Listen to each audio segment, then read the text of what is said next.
Hola queridos estudiantes, queridos amigos. Vamos a hablar hoy de Kierkegaard y vamos a tratar de un tema muy filosófico en Kierkegaard, pero trataremos de hacerlo lo más fácil posible, porque aquí Kierkegaard con este tema sí se esmeró. Verdaderamente estaba ya en un culmen religioso, filosófico, poético, bastante entusiasta. Trataba de derribar el pensamiento individualista cosificado en manos del idealismo alemán, cosificado como un ente de razón, y quería hacerlo un ente existente, una realidad existente. Entonces, el tema de esta pequeña conferencia de hoy es el patos existencial de Soren Kierkegaard. La fuente para esta información la suministra el mismo Kierkegaard, es el postscriptum, la última parte del postscriptum.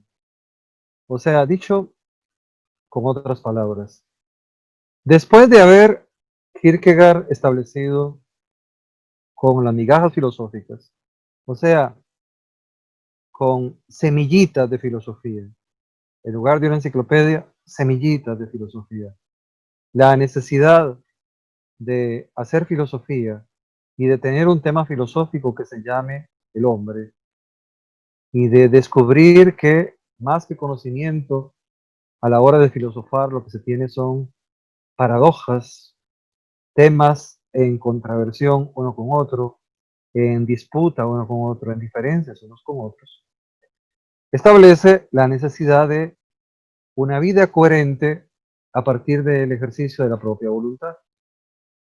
Y llega a relacionar que ese tipo de vida no se produce gracias a la ciencia, no se produce gracias a los descubrimientos científicos tampoco, y mucho menos se produce por el desarrollo de la industrialización, que en ese momento, 1854-55, estaba empezando a hacerse más sólida en Inglaterra y a avanzar por toda Europa. Después de haber dicho todo eso, llega a postular dentro del postscriptum, o sea, como si fuera una apostilla, ¿no? Como si fuera una postdata. Llega a decir todo esto y afirma, el hombre es una pasión, el hombre es un padecimiento. Palabras más, palabras menos, con un tinte más o menos más exagerado y más dramático, en Sartre, el hombre es una pasión inútil. Kierkegaard, utilizando el latín, dice el hombre es un patos existencial. El hombre es un padecimiento, un malestar, porque tiene existencia, porque es un existente. Entonces, vamos a tratar de resumir con algunos conceptos muy elementales esta realidad del hombre como ser existencial, doloroso y sufriente. Por cierto, otro autor del siglo XX, Viktor Frankl, escribe El hombre doliente, con una imagen muy similar a la de Kierkegaard. Nada más que el peso del hombre doliente en Viktor Frankl es, si sufres, no te quedes en el sufrimiento. Atrévete a ponerle un significado, un valor dialógico, un valor de reto a tu existencia a cada momento. Traducido más al castellano, atrévete a ponerte una meta a realizar todos los días, un significado de vida todos los días. Pues bien, el patos existencial empieza con la terrible dicotomía entre o conocer o vivir. En las mentalidades racionalistas, el hombre es porque conoce, el hombre es porque piensa, el hombre es por su yo pensante. En Kierkegaard, eso es verdaderamente algo lamentable. Afirmar eso sería lamentable.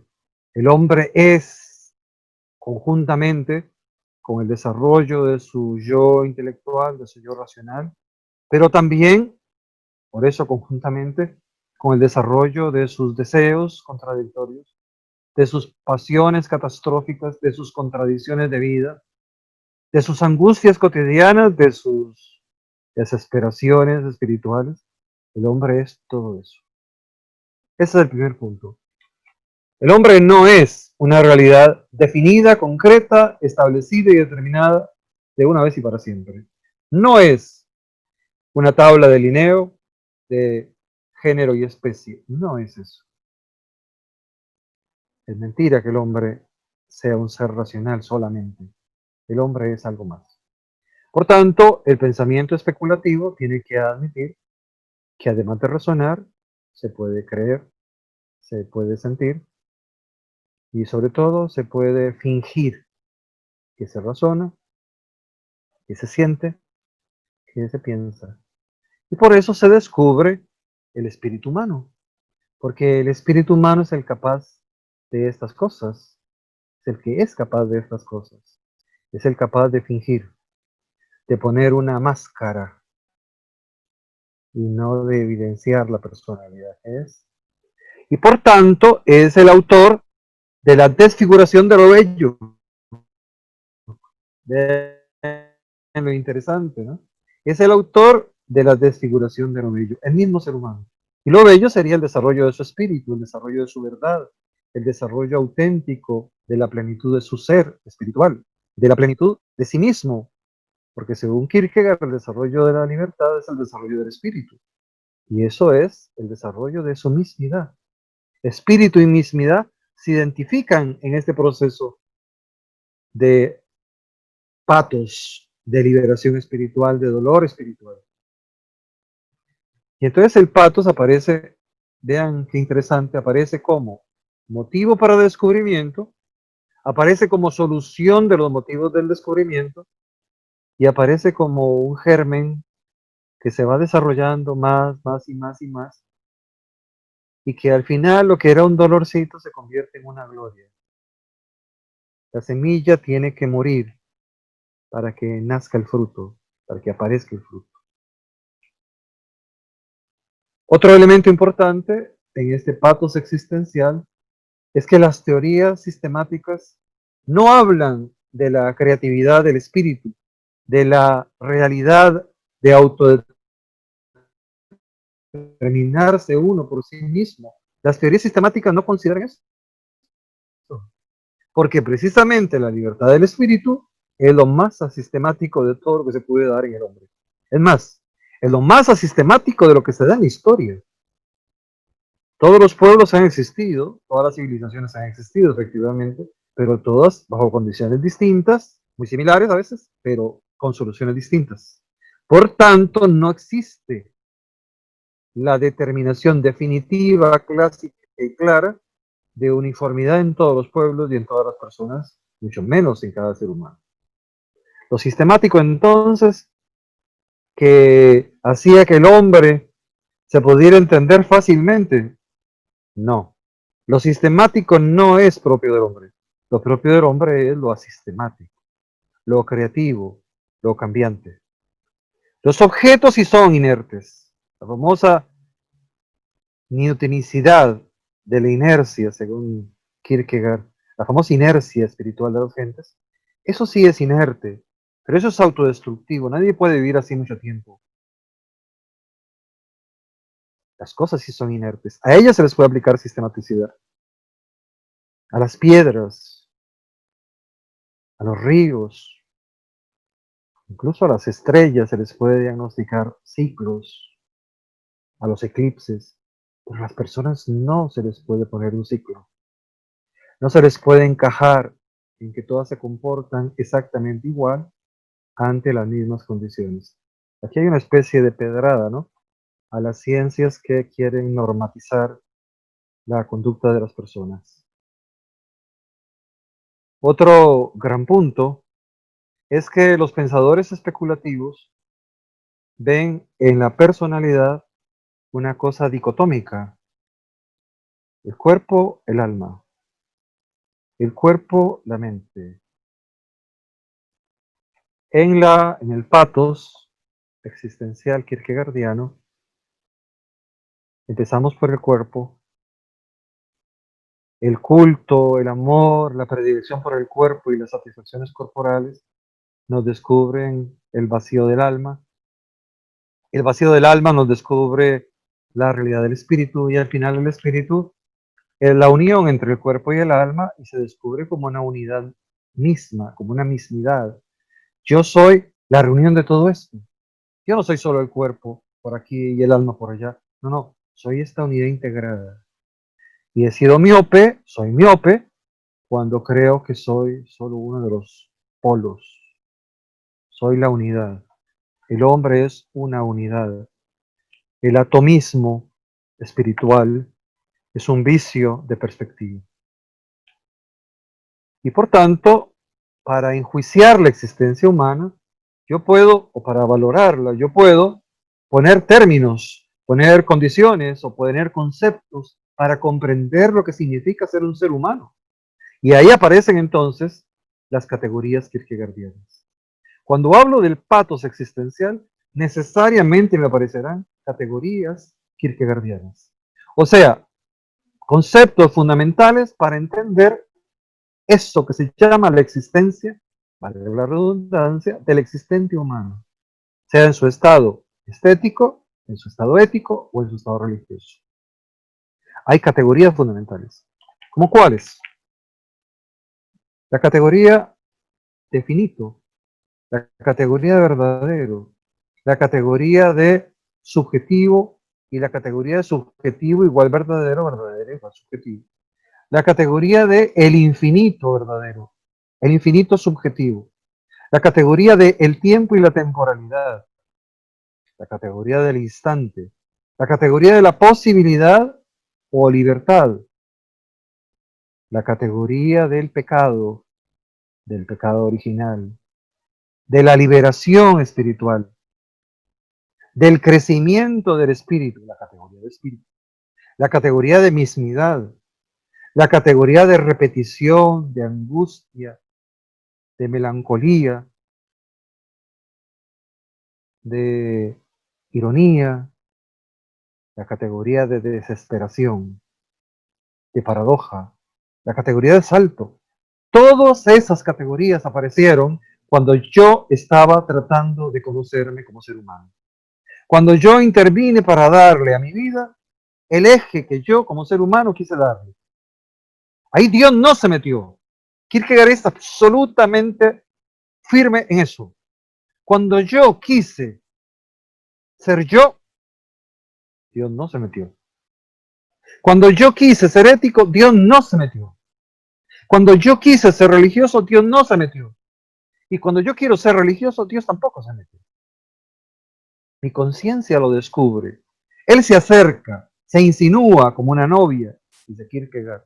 Se insinúa como la mujer que ve al hombre ideal para su vida, según ella, subraya según ella, y se acerca a él y le hace una provocativa sugerencia. Le guiña un ojo, deja caer un pañuelo. Hay una escena muy interesante cuando uno de los personajes que cita Kierkegaard, una mujer le deja caer un pañuelo y él no sabe qué hacer, si recoger el pañuelo o quedarse viendo el rostro de la mujer. Ya lo ha seducido. En todos esos instantes hubo libertad y Dios se acercó, se insinuó nada más. Si el hombre quiso recoger el pañuelo, tomar la mano de la mujer, dar el salto de fe, ¿quién fue el que quiso? El hombre. No el cuerpo del hombre, no el alma del hombre, no el espíritu del hombre, todo el hombre representado por el espíritu del hombre. Todo el hombre, toda la unidad, toda la mismidad que se atrevió contra todo a ser el mismo, contra todo. Es que no se asustó. Por eso los sistemáticos a Kierkegaard les resultan tristes. No hay algo más cómico que ser sistemático cuando se habla de la vida humana, porque la vida humana demuestra que no hay sistematicidad, que uno no vive siendo sistemático, además se aburre. Alberto Moravia, un escritor italiano del siglo XX, probablemente inspirado por Kierkegaard, en tratar de averiguarlo, los cuentos romanos, nuevos cuentos romanos, la campesina. Puede tratar de averiguar ustedes qué tan kierkegaardiano es Alberto Moravia. Alberto Moravia insistía mucho en que el siglo XX estaba enfermo mortalmente y que esa enfermedad se llama hastío. Está hastiado de ser maravillosamente seguro en todo. Buena salud, buena comida, deporte adecuado, cardiólogos, médicos. Está hastiado. Uno podría decir, se necesitó un terremoto espiritual y material, como una pandemia, para despertar a alguna gente de su hastío.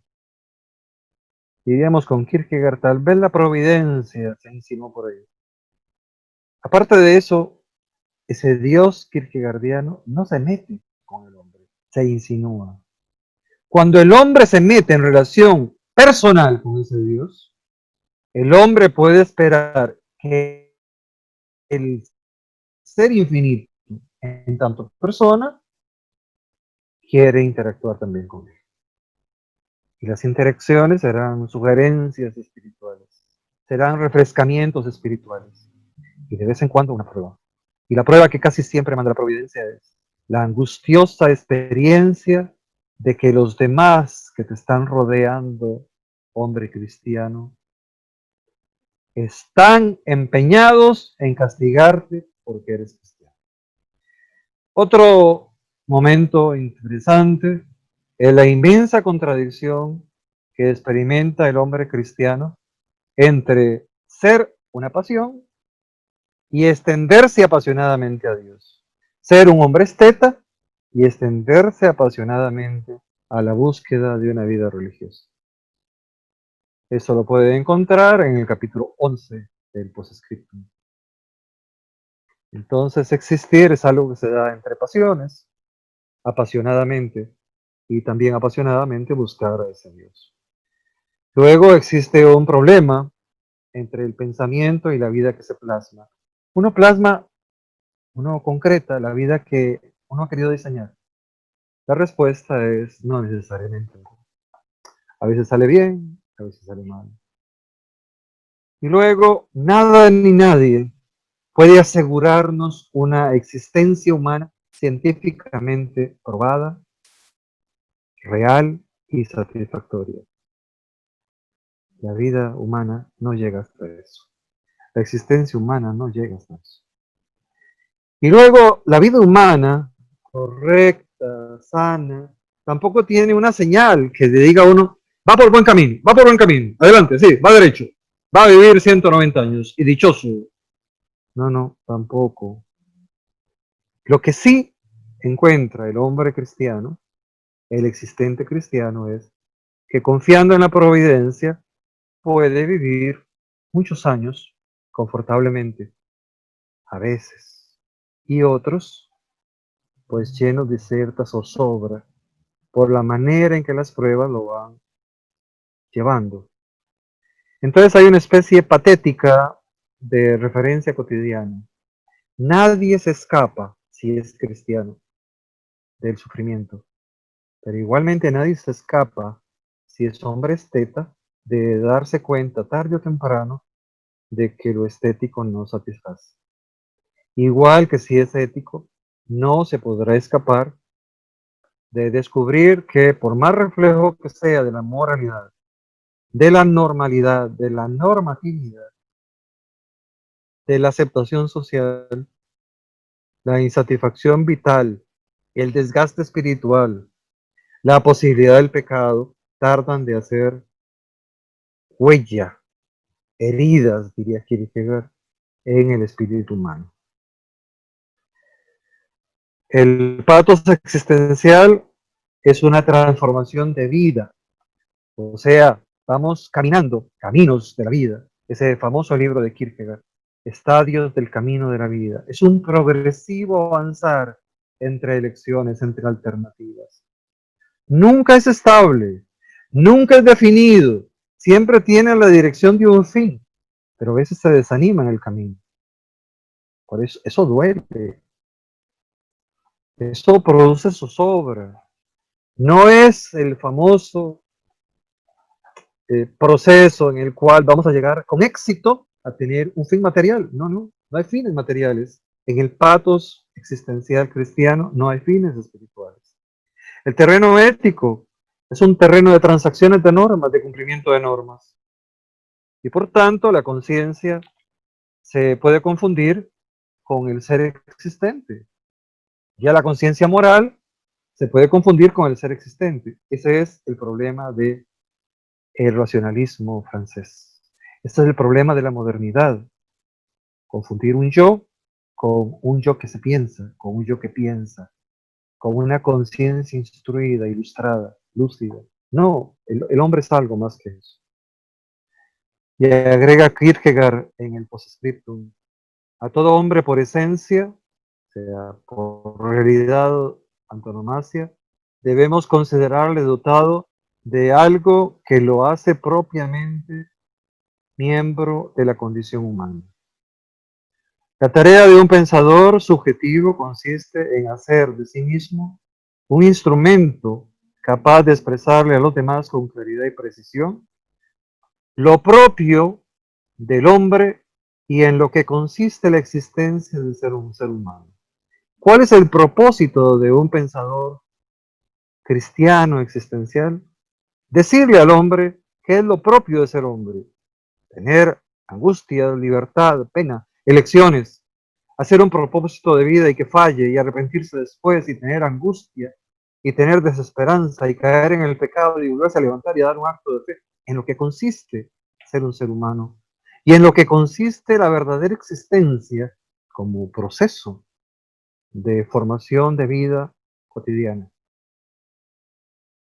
La razón por la que, ojo, nuestra época va de naufragio en naufragio, de generación en generación, es porque abandona a los individuos justamente en el momento en que piensan su desesperación estética. Como los han abandonado, los seres abandonados no pueden encontrar la esperanza de saltar hacia la vida ética. Nuestra sociedad actual, diría Kierkegaard, está tan enfadada con lo ético, está tan confundida en sus principios, que quita lo moral, concentra a la gente en el placer inmediato de lo estético, en la vida del desorden estético, de la felicidad inmediata,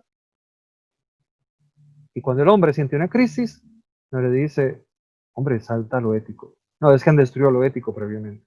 Ese es el ataque al tema de nuestro tiempo, al que apela Kierkegaard cuando habla del patos sufriente del existente. Un siguiente nivel es cuando este patos se da cuenta de que se tiene que autorreduplicar o de que se está reduplicando en cada elección. ¿Qué es esto de la reduplicación? Es que cada vez que yo elijo, me corrijo porque me arrepiento, porque me pongo una nueva meta, porque mañana considero que la idea que tenía en mi vida no era suficiente, entonces elijo un mejor estado. O dentro de mi estado ya elegido, elijo una mayor perfección. O sea, para decirlo en términos coincidentes con el aristotelismo tomista, porque el ser humano, siendo libre, tiene la capacidad de proponerse ciertos grados de autoperfección. Es posible postularse esos niveles, es posible, son ideales, son principios, son reflejos de una tensión dialéctica que se experimenta como ser humano. Ser un ser sufriente es experimentar esa dialéctica interior. Y por eso, al final de cuentas, la reduplicación, el elegirse continuamente, es también, de alguna u otra forma, tener la posibilidad de abandonar lo que estaba haciendo, renunciar a lo que estoy haciendo, a lo que estoy viviendo, para buscar un nuevo sistema, orden de vida. Y encontrándolo ahí es otra oportunidad de vivir. En otras palabras, el consejo de Kierkegaard es: no nos podemos creer la idea de que por estar en condiciones específicas, esas condiciones específicas nos dan la felicidad, nos garantizan la existencia como ser humano. La existencia como ser humano no depende de las circunstancias, depende de la voluntad, del proceso del espíritu, depende de la opción del espíritu, depende del reto histórico que rompe con la continuidad de la historia y renuncia a esa continuidad de la historia para crear una originalidad artística. En ese sentido, la vida humana es un patos y precisamente y paradójicamente es también una obra de arte según Soren Kierkegaard. Muchísimas gracias, queridos amigos, por su atención, queridos estudiantes. Espero verlos en otra oportunidad y ha sido para mí una satisfacción dirigirme a ustedes. Hasta la próxima.